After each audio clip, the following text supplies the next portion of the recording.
I want to thank you for working with me on an amendment to H.R. 5040, which is the Export Control Reform Act.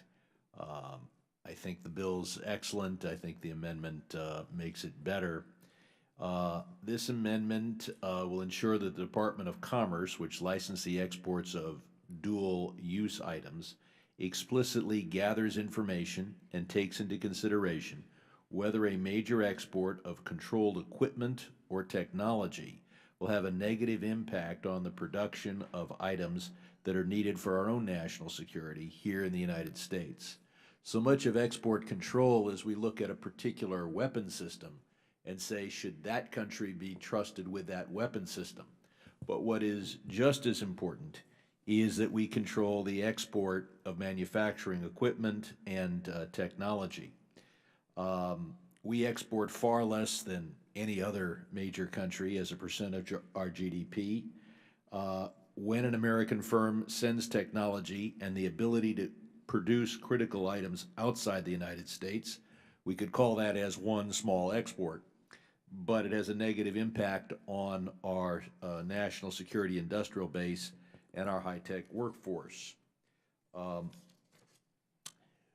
Even when we're exporting this material to an ally,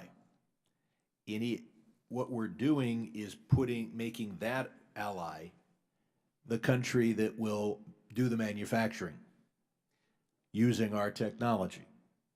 Well, that may not be good for jobs in our economy, but this is not a pair of shoes. This is not a television set.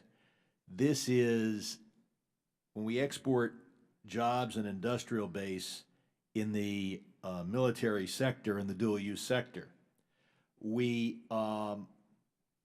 undermine our ability to produce what our military needs should the case arise. Having a robust toy-making industry might be good for the United States. Having a robust industry in the area of weapon systems is critical for our national security. Not only that, but by transferring this technology and industrial capacity, we create a circumstance where some other country will determine whether the produce of that industry, whether the weapon systems that are manufactured or the dual-use items that are manufactured will be exported to this or that additional country. Right now, when weapon systems and dual-use items are exported, it comes to not only the administration of this country, but often comes to this committee. But if we export the manufacturing capacity, the government of Italy or the government of Japan is not going to be submitting reports to the United States Congress, giving us 60 or 90 days to approve or disapprove of arms or dual capacity material export. So I think that it is important that we look at the industrial base as part of our national security infrastructure. I want to take this moment also to voice my support for the other bills that are before us.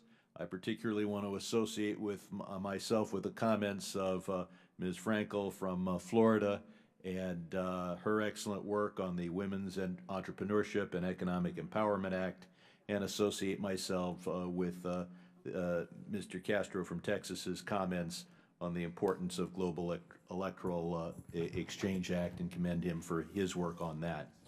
Again, Mr. Chairman, thank you for working with me on this amendment, including in the unblocked package, and I urge support of the motion.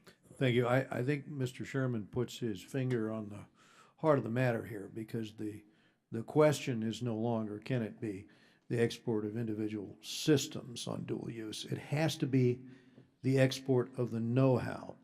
And your point about making certain we have re-export controls so that if we transfer it to an ally, they cannot transfer, is equally applicable to the question of making certain that the know-how itself is not transferred, in all the ways we try to do that in this measure. And as we move forward, I just wanted to thank Mr. Sherman for his contributions to this overhaul. It's been a long time coming, and I think our efforts here are to identify every one of these examples from past mistakes and figure out how we close those loopholes, especially given the new technologies that are coming. We go now, do any other members seek recognition?